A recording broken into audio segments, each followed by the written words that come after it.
What do you do after you've been diagnosed with breast cancer? I've been diagnosed 3 times. Once my original diagnosis in 2011, and then 2 recurrences in the last 5 years.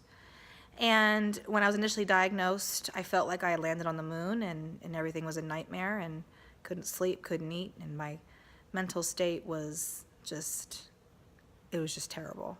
And I didn't think I was going to be alive today to be talking about this, to tell you the truth.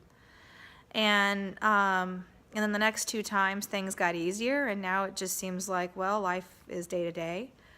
But the doctors initially, when they tell you you're diagnosed with cancer, they may say, oh, you may need to talk to a therapist. And you don't think about it as much, but then as you start telling other people about how you're feeling, your family members and your friends, if you're lucky, you'll have a good support group. But some people, I have found when I was done, they kind of were done too. And if you talked about how you were feeling, sometimes people didn't want to hear it, or maybe they were in shock because they thought everything was great. So is it good to have a therapist? I don't know. I think it's good to talk to people. I found through my therapy, I went to yoga and I went to acupuncture, and I learned how to breathe and meditate.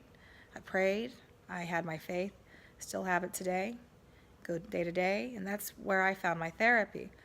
One thing I did notice, though, that my doctors kind of pushed was the Ativan, which was prescription drugs to make you feel better, get some sleep at night. But the after effects of that medicine is not good, and it can give you major mood swings.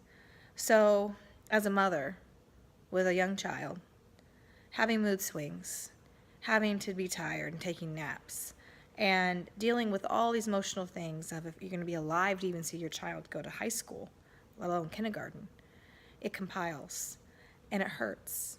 And sometimes you do need to just go into your room and cry, but sometimes you don't get that chance. And so I would say that I think that we all need therapy in our own way, and it's okay. And even if people think, oh, you're done with it, you're going to survive, you're a survivor, you're a warrior, yeah. No, they don't see the mental part of it. And that's the hardest part for me. You can remove my breast, remove my hair, remove my ovaries, do all of that, burn me, whatever you got to do, poison me. But no one can understand just how hard this mental state is of mine.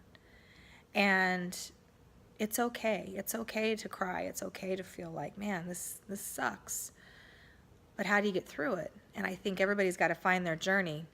And should the doctors be talking to people about this? Should there be more support groups? I think so. It's just like a soldier going to war and coming home having PTSD. That's what we have. And it's hard.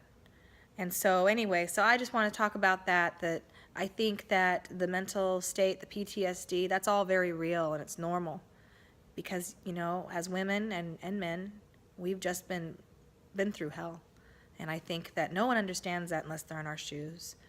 And we need each other more than ever, especially after being diagnosed and you're getting through things. So that's my rant. I hope everybody's doing well, and take care.